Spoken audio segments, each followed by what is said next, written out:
Et la flambée économique ne touche pas que les résidents de Polynésie, elle affecte aussi les touristes. Certains ne peuvent repartir à cause d'un test positif. On va en parler avec Christopher Kozeli, agent consulaire des États-Unis. Christopher Kozeli, Yorana. Bonsoir. Alors c'est vous qui venez en aide aux Américains en difficulté. Combien sont-ils aujourd'hui à s'être signalés positifs au virus? Alors j'ai une vingtaine en ce moment qui ont été détectés. Une vingtaine. Dans ce cas, bien sûr, impossible de prendre l'avion. Quelles sont les solutions pour eux? Il faut bien voir qu'il y a une grosse différence entre ceux qui arrivent détectés à l'arrivée et ceux qui, au départ, sont détectés. Ceux qui arrivent détectés sont pris en charge par le commissariat et par une procédure très bien huilée. Et là, pour le départ, c'est une procédure qui est une restriction du gouvernement américain. Ça veut dire qu'aux États-Unis, on empêche les gens de revenir s'ils sont positifs. Et c'est ce qu'on a vu. J'ai vu 2 il y a 10 jours, 4 jeudi dernier, hier soir 15. Donc une flambée de ce côté-là aussi. Et on a besoin de se préparer. Avez-vous réussi jusqu'ici à trouver un logement pour tout le monde? Donc, je reviens à ça.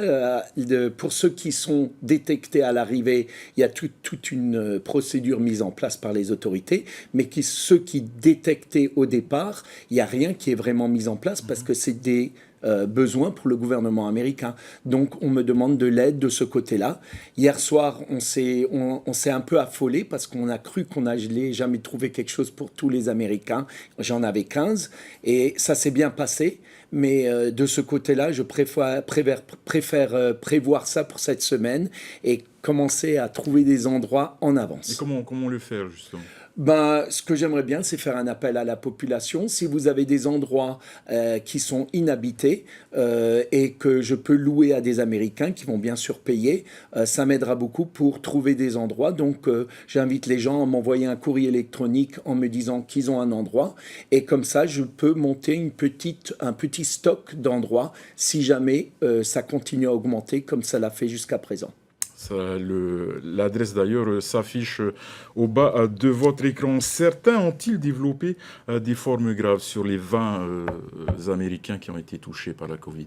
Alors, ce qu'il faut voir, c'est que tous les Américains, je n'ai pas vu un seul qui est arrivé non vacciné. Et de ce fait, j'en ai aucun qui a des formules graves. Je vois juste à peu près 30% des Américains qui se retrouvent avec des effets un peu comme un rhume, comme un effet grippal. Mais impossible de rentrer chez eux avec tout ça. Dernière petite question, Monsieur Kozeli, qu'en est-il des agents de la NASA? Est-ce qu'ils vont donc arrêter le projet Sophia et arrêter leur séjour ici du côté de la Polynésie? Oui, c'est triste à dire. Malheureusement, il devait rester jusqu'au 12 septembre. Le président n'a même pas pu visiter notre installation, notre avion qui vaut quand même 2,5 milliards de dollars et qui est un beau bijou.